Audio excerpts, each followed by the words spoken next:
Ten rok 2026, ale No. znova tady je. Pročistily se nějaké vibrace, pročistilo se nějaký energetický pole, Ano. nejenom České republiky, světa, ale i nás samotných. Všichni, co měli v uvozovkách odejít z našeho života, jsem teďka jako fyzicky, tak prostě odešli, i když se můžeme třeba někdy potkat, ale už to nebude prostě nikdy takový jako dřív. A je to z toho důvodu, aby jsme byli nějakým způsobem i chráněný. Tohle možná je tady pro tebe, Romane, věnovat se hudbě. Mít prostě inspirace, ono to je i tak, jakože budeme jako, líp se nám bude dýchat, líp se nám bude žít, protože ta hudba v nás evokuje jakoby radost, takže spousta věcí bude i konečně jakoby radostných. Ano.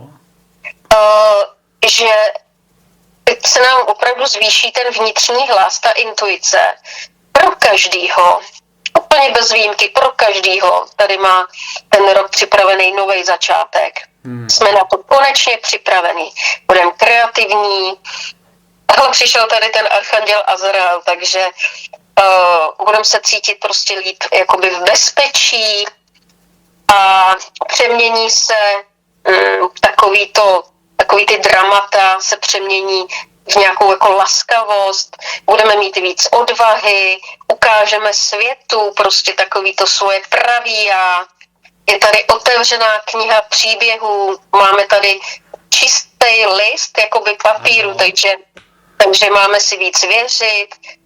Od teď, jak si to prostě napíšem, můžeme pak nadávat pouze sami sobě.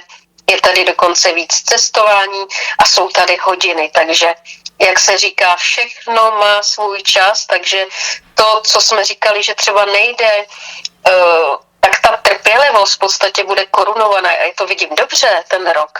Fakt to vidím dobře.